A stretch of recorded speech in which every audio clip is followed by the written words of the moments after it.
Hi, welcome to another episode of Hot Takes. There's an interesting story coming out from the London Assembly, what Sadiq Khan runs. It's normally an awful organisation doing its best to make lives a misery for the people of London. However, they have hit upon something which they say is worrying and does need definitely to be clarified and explained. For you see, surrounding London, and has been since the 50s, is a thing called the Green Belt. This is to stop London's ever-increasing expansion, in theory. Although it didn't include Watford, and London has effectively gone out to the M25 and is still encroaching slowly, filling in the little gaps. You know, Watford used to be on its own. Now Watford is really part of northwest London. But that creep has continued, but it hasn't been too fast. It's been slow and piecemeal because you're not allowed to develop greenfield land. And so London has been hemmed in on all sides. London's still a very vibrant place. It's still got a massively increasing population. It could be argued London needs more homes. Absolutely it does. But it must be able to take those homes from within London. There are many dead areas. There's many areas where there's old abandoned factories, for example, or areas that could be developed within the M25 that are still there, still able to be built on. But that's not, of course, what this government wants. This government wants to build on the Green Belt. The Green Belt is often agricultural. In fact, 65% of Green Belt land is farmland and agricultural. And this government does not want us to have farmland and agricultural land because the thought of this country producing its own food is a very, very bad idea for them. Because if a country can feed itself, they cannot be starved into submission when all the food has to come in through ports. The government can close the ports. And therefore, if you don't do what the government say, you die of starvation. That's the plan. That's what's happening.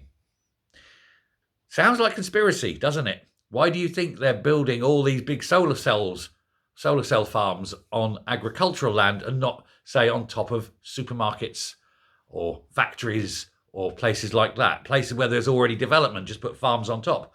They don't want that. They want to take agricultural land out. But the law, I'm afraid, says you cannot develop on Greenbelt land.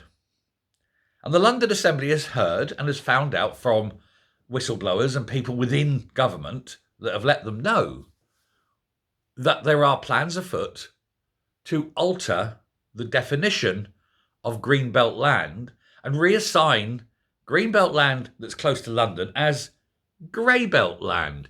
Because if you're not allowed to build on Greenbelt, that's fine. It's hard to change that law. But if you redefine the land itself to what they're calling Greybelt land, then you're not building on Greenbelt land. You're not developing Greenbelt land. And so therefore it becomes very easy to build on this land. Now this will cause massive environmental damage. It will, of course, remove vital agricultural land. It will cause further urbanisation of London, growing to the west, where the money is. They don't want to grow to the east where there's poverty. They want to grow to the west where the money is. Traditionally, by the way, I'm doing an aside again, but I do apologise, but I do them. Do you know that the west side of cities is predominantly where the money is? It's always the west end of cities is where the richer people live, and the east side of cities is where the poorer people live. And this is found all over the world, and there is a very good reason for it. And it's to do with prevailing winds. The wind, because of the way the earth turns, the prevailing wind is westward. And so you get the nice clean fresh air on the west side. And by the time it gets across the east side, it's all filled in the olden days with factory smoke and the smells and all that. So the poor people lived on the east and the rich people lived on the west. Bet you didn't know that. But if you did, well done. If you didn't, you do now. Anyway, back to this.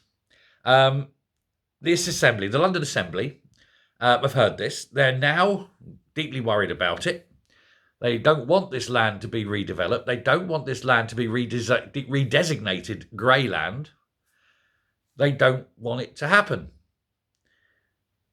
But the government do. And so they're going to be having a meeting and they're going to pressure the government into not doing it. The government won't listen, of course. But there is a man, a Conservative member, Alessandro Giorgio, to give him his full name, and he is leading a delegation that wants this stopped. He says, we've got to take control. This is London land, not government land. And we in London do not want to continually grow into that direction and take out this land. Even Labour members of the Assembly are concerned about this.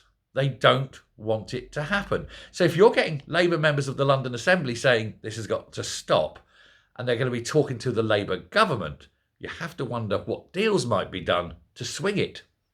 The Labour members may suddenly find themselves being elevated. A little OBE here, a knighthood there, that sort of thing. Promises of future wealth, that sort of thing. Swinging it. Oh, there might be an MP seat coming up shortly. Nudge, nudge, wink, wink. And this sort of thing that happens. Now, the Greenbelt laws go back, like I say, actually before the war. The original Greenbelt laws were 1938, but the ones around London were put in place after the war, along with the Clean Air Act as well, that sort of thing. They wanted to clean London up. And it's very, very concerning. And because of all this, and Sadiq Khan himself going, oh, we've got to keep the air clean, road pricing, lots of cameras, keep the air clean, right? He cannot now be seen to be backing this because further urbanisation makes the air dirty again. More roads, more cars, more this, more that. So how can he argue for something that makes the environment cleaner, which makes the environment worse, whilst using the argument of the Clean Air Act to make London better? It's weird, isn't it? And that's the problem. They're stuck between a rock and a hard place, the Labour members and the Labour mayor. But generally, if you asked all the people in London whether they want this or not, I could guarantee almost 100% that it would not happen. Now, it won't be 100% of people saying that, but I mean, I could 100% guarantee more people would be against it than for it. Because people understand how important it is. Starmer doesn't, but Starmer doesn't understand people. And Reeves is looking at the potential money from sales because with her, it's all money, not quality of life. But the people of London know. And the people in the towns and villages out to the west, orbiting London, they know as well. Sure, you've got Slough. It's a dump. Sorry, Slough, but it is. But then you've got nicer areas as well. They don't want to be lumped in. The southern part of Oxfordshire and Berkshire, they don't want to be trapped into London. They want that green area. Anyway, I'll leave that there. Thank you very much. Let me know what you think. And as ever, I will speak to you later. Bye.